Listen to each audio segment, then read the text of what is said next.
শুআয়ব আলাইহিস সালাতু ওয়াস সালাম, যিনি হলেন মুসা নবীর শ্বশুর, ইনি নিজের কওমকে সূরা হুদে আয়াতে ঘোষণা করা হয়েছে হযরতে শুআয়ব আলাইহিস সালাতু ওয়াস সালাম কি করেছিলেন, নিজের কওমকে ডেকে বলছেন। নবীদের কাজ কি? কওমকে সাবধান করা। আজ মৌলভী সাহেবেরা, ইমাম সাহেবেরা কি করছেন? অবজান আপনার জন্য, আপনারা আমরা বাঙালি, মৌলভী সাহেবের জরুরি আছে ওনাকে খুতবা দিতে হবে বাংলা ভাষায়, বাংলা ভাষায়।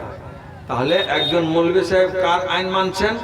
আল্লাহর আইন, রাসূলের আইন, মুক্তাজা হাল হিসাবে কথা বলতে হবে। এলাকা হচ্ছে বাঙালি, পিওর উর্দুতে যদি বক্তব্য রাখা যায় কেউ বুঝতে পারবে না। আরবিতে রাখতে পারেন মৌলভী সাহেব, কিন্তু আরবি আপনি বুঝতে পারবেন না, কিচ্ছু বুঝতে পারবেন না। আপনাকে বুঝিয়ে দেওয়ার দায়িত্ব মৌলভী সাহেবের। কত বড় খিদমত করছে আপনার, আপনি ভেবে দেখেছেন একবার? আপনি মনে করেছেন মৌলভী আছে খুতবা দিবে, চল না নামাজ পড়বো, ঈদের নামাজ পড়বো, জুমার নামাজ পড়বো। মৌলভী সাহেবের দায়িত্ব কয় রকমের দায়িত্ব জানেন? ওনার জরুরি আপনাকে এমন ভাষায় খুতবা দিতে হবে যেই খুতবা আপনি বুঝেন। যদি না বোঝা হয় জুলুম, অন্যায় হয়ে গেল মৌলভী সাহেবের। মৌলভী সাহেবের দায়িত্ব আপনাকে সঠিক পথে নিয়ে যাওয়া। মৌলভী সাহেবের দায়িত্ব আপনার জামাতে নামাজ পড়ার লোকগুলো, কিছু লোক অসুস্থ রয়েছে, মৌলভী সাহেবের ব্রেনে রাখতে হবে আমার জামাতে অসুস্থ ব্যক্তি আছে। মৌলভী সাহেবকে এটাও খেয়াল রাখতে হবে আমার জামাতে একজন দু চারজন বৃদ্ধ লোক আছে। মৌলভী সাহেবকে এটাও খেয়াল রাখতে হবে আমার জামাতে কিছু লোক আছে যারা বেশিক্ষণ ধরে দাঁড়িয়ে থাকতে পারবে না। বাপজান আমার, এতটি দায়িত্ব শুধু নমাজের মধ্যে একজন মৌলভী সাহেব কতটি খেয়াল রেখেছে? আপনার প্রত্যেকটা লোকের খেয়াল রেখেছেন। আল্লাহ রাসূল হযরতে মুআজ বিন জাবালকে বলেছেন, আফাতানুন আনতা ইয়া মুআজ, মুআজ তুমি কি মানুষকে ফিতনায় ফেলে দিয়েছো?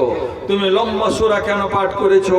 খেটে খাওয়া মানুষ আছে, যখন মানুষকে তুমি নামাজ পড়াবে নামাজ হালকা পড়াবে, কারণ তোমার পিছনে লিআন্না ফীহিমুস যায়ীফ ওয়াল মারিজ ওয়া যিল হাজা, এর মধ্যে কিছু মানুষের প্রয়োজন রয়েছে, কিছু মানুষ বেমার আছে, অসুস্থ রয়েছে, কিছু মানুষ আছে ওরকম বৃদ্ধ রয়েছে। প্রত্যেকের খেয়াল তোমাকে রাখতে হবে আর প্রত্যেকের দিকে তোমাকে লক্ষ্য রেখে নামাজ পড়তে হবে। ভাইজান, মৌলভী সাহেব পাঞ্জাবি পরে আছে, আপনি খালি মৌলভী বুঝেছেন। মৌলভী সাহেব আপনার গোটা দেশের কতগুলো জিনিসকে মাথায় নিয়ে ডুয়ে বেড়াচ্ছে, বোঝা নিয়ে বেড়াচ্ছে, আপনি তার দাম দিতে পারবেন না, কোশ্চেন কালে পারবেন না। আল্লাহুস সামাদ। আজ মৌলভী সাহেব যাবেন মালদা, তার প্রয়োজন রয়েছে ডাক্তারের কাছে, হঠাৎ খবর হয়ে গেল আপনার নতুন নাওয়াপাড়া গ্রামে অমুক ব্যক্তির ইন্তেকাল হয়েছে, তার জানাজার নামাজ অনুষ্ঠিত হবে সকাল 10টার সময়। মৌলভী সাহেব ব্রেক, টিকিট ক্যান্সেল করুন। কেন? মৌলভী সাহেব জানেন নামাজকে পড়াবে, আমি যদি চলে যাই জানাজার নামাজ হবে না। নিজের ডাক্তারের কাছে নিজের ট্রিটমেন্টের টিকিট ফেরত করলেন আপনার সমাজের জন্য। তিনি এত বড় কুরবানি দিলেন, আপনাকে বুঝতে দিলেন না, আপনারা জানেন না, বলতেও পারবে না যে আমি চলে যাচ্ছিলাম জানাজা পড়াবার জন্য, ফিরে এসে সেটা কথা বলতে পারবেন না। ভাইজান আমার, সমাজের দায়িত্ব বিশাল দায়িত্ব, বিশাল দায়িত্ব। তেনার চোখে ঘুম নেই, ব্রেনে আরাম নেই, মাঠে ময়দানে সবাই আছে, যেমনই মাইকে অ্যানাউন্স হয়েছে মৌলভী সাহেবের সব কাজ হারাম হয়ে গেল, সব ছেড়ে দিয়ে ছুটলেন। উনি কোথায় গেলেন? ওখানে হযরতে শুআয়ব আলাইহিস সালাতু ওয়াস সালাম নিজের কওমের মধ্যে ওজনে কম বেশি চলছে। রব্বুল আলামিন হযরতে শুআয়বকে বলছেন, নবী আমার, এই দেশটা ভবিষ্যতে ছারখার হতে চলেছে। এ নবী আমার, তোমার দায়িত্ব তুমি পালন করে নাও, তোমার সমাজকে একত্রিত করে নাও।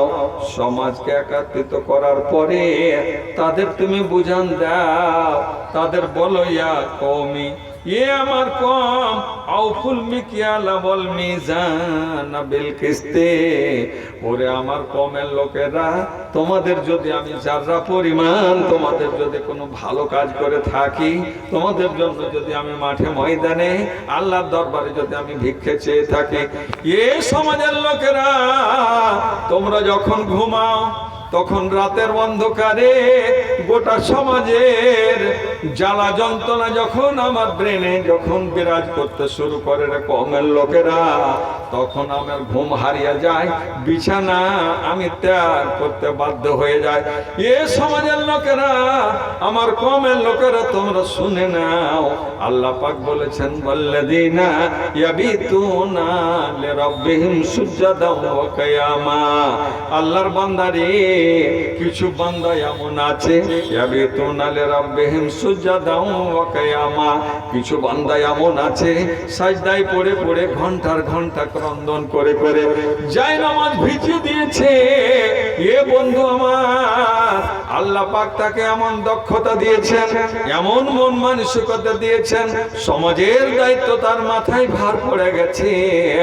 দেশে যখন অশান্তি বিরাজ করেছে তখন বেচারার ঘুম হারিয়ে গেছে, সমাজের জন্য কি করব, বলছে ওরে আমার সমাজের লোকেরা, রাত্রি 2টার সময় উঠে যদি আল্লাহকে ডেকে থাকি, তোমাদের জন্য দোয়া করেছি, তোমাদের জন্য আল্লাহর কাছে ভিক্ষা চেয়েছি, তোমাদের জন্য আমি বারবার আল্লাহর কাছে ক্ষমা প্রার্থনা করেছি, হে রব আমার, আল্লাহুম্মা ইন্নী যালামতু নাফসি যুলমান কাসীরা, আল্লাহুম্মা ইন্নী যালামতু নাফসি যুলমান কাসীরা। ইয়া আল্লাহ, আমি আমার আত্মার প্রতি জুলুম করেছি, অন্যায় করেছি, অবিচার করেছি। এ রব, আমি এটাও জানি ওয়ালাম ইয়াগফিরু যুনুবা ইল্লা আনতা। এ রব আমার, পৃথিবীতে এমন কোনো বাহাদুর নেই, এমন কোনো সরকার নেই, এমন কোনো রাজা নেই, এমন কোনো প্রজা নেই, এমন কোনো ধনী নেই, এমন কোনো সরকার নেই, প্রেসিডেন্ট নেই যে আমার গুনাহগুলোকে ক্ষমা করে দিতে পারবে। ইল্লা আনতা, তুমি আছো রব আমার, মালিক আমার, তোমার ছাড়া আর কেউ নেই। এ মালিক আমার আবেদন এটাই, হে রব আমার, ফাগফিরলি মাগফিরাতাম মিন ইনদিক। রব আমার, তোমার পক্ষ থেকে আল্লাহ তোমার দয়ার ভান্ডারের অভাব নেই। এ রব আমার, তোমার দয়ার ভান্ডার থেকে একটু দয়ার খুলে দাও, একটা দরজা খুলে দাও, একটা জানালা খুলে দাও। এ দেশের দিকে দেখো আল্লাহ গো, যে সমাজে কিনে আমি বসবাস করি আল্লাহ, যেই সমাজ আমার আন্ডারে আছে আল্লাহ গো, সমাজের দিকে আর দেখা যায় না। এ রব আমার, ভালো ভালো পরিবারে, মুসলমান পরিবারে রব্বুল আলামিন পর্দা নাসেন মা বোনদের আমার পোশাক নেই, বোরকা কিনতে পারে না, চাদর কিনতে পারে না, একটা ব্লাউজ ছাড়া দ্বিতীয় ব্লাউজ নেই, জুতা ছাড়া চপ্পল নেই। এ রব আমার, এদের দিকে আর দেখতে পারি না। আল্লাহ তুমি এদের সুব্যবস্থা করে দাও। এ সমাজের লোকেরা তোমরা শোনো শোনো, আউফুল কাইলা ওয়াল মিকিয়ালা ওয়াল মিজানা বিল কিসতে, তোমরা খবরদার খবরদার, ওজনে তোমরা কম বেশি করিও না, ওজনে তোমরা ঘটায়ও না। এ সমাজ আমার, একেবারে তোমরা ইনসাফ করে যাও। ওয়ালা তাবখাসুন নাসা আশিয়াআহুম, খবরদার লোকের জিনিসপত্র তোমরা কম করিও না, তোমরা দাঁড়ি মারিও না। 1 কেজিতে 900 গ্রাম দিবে না, 5 কিলোতে 4.5 কিলো দিবে না। ওয়ালা তাসাউ ফিল আরজি মুফসিদিন। এই সমাজ আমার জেনে নাও, পবিত্র আল কোরআন রব্বুল আলামিন সূরা হুদ সূরা নম্বর 11 আয়াত নম্বর 85 নম্বর। এ বন্ধু আমার, শুআয়ব নবী বললেন, খবরদার তোমরা যদি এটা করে যাও তাহলে জেনে নাও জমিনে তাহলে ফাসাদ হয়ে যাবে, পৃথিবীতে ফাসাদ হয়ে যাবে। এই ফাসাদ আর কেউ রক্ষা করতে পারবে না, কেউ ধরে রাখতে পারবে না। বন্ধুরে আমার, শুআয়ব নবীর কথা তারা যখন ভালোভাবে মানলো না, তারা যখন মান্যতা দিল না, এ বন্ধু আমার, রব্বুল আলামিন নারাজ হয়ে গিয়ে ওই গোটা দেশটাকে ছারখার করে দিল। গোটা দেশ, তার দেশের লোকেরা কমেরা মানলো না, নবীর উপরে ঈমান আনলো না, যার দরুনে রব্বুল আলামিন দুনিয়াতে তাদেরকে ছারখার করে দুনিয়া থেকে বিদায় করে দিলেন। তাহলে একজন নবীর কথা না মানার কারণে, শুআয়ব নবী কাদের জন্য বলেছিলেন? আল্লাহ পাক বলছেন নবীকে, নবী তুমি এখান থেকে সরো, এখান থেকে সরে পড়ো। কেন? এই দেশে আমি আযাব নাযিল করতে চলেছি, এই দেশকে আর রাখবো না। দেশ থাকার মতো তাদের অভিজ্ঞতা নেই, দেশের কোনো রকমের ক্ষমতা নেই, দেশের ইমানদারি নেই, দেশের কোনো রকমের তাদের আপনার যেই সার্টিফিকেট লাগে, যে অভিজ্ঞতা লাগে, সেটা কিছুই নেই। এরা আর থাকার মতো, এদের কোনো চান্স নেই, এদেরকে আমি মেরে ফেলবো।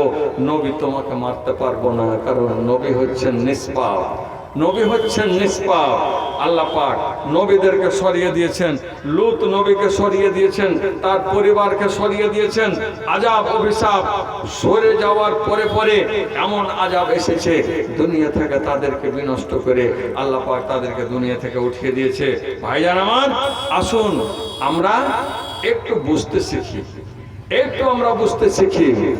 রব্বে কায়নাত আমাদেরকে বলেছেন, তোমরা মানুষ, কি বলছিলাম, মানুষের সম্মান কত বড়, আল্লাহ পাক এরাকে কত বড় সম্মানে সম্মানিত করেছেন। আপনি একবার নিজের দিকে একবার ভেবে দেখেন। আজ পৃথিবীতে এমন এমন অসুখ মানুষের দেহে ছড়িয়ে গেছে, আপনার এখানে ট্রিটমেন্ট হলো না,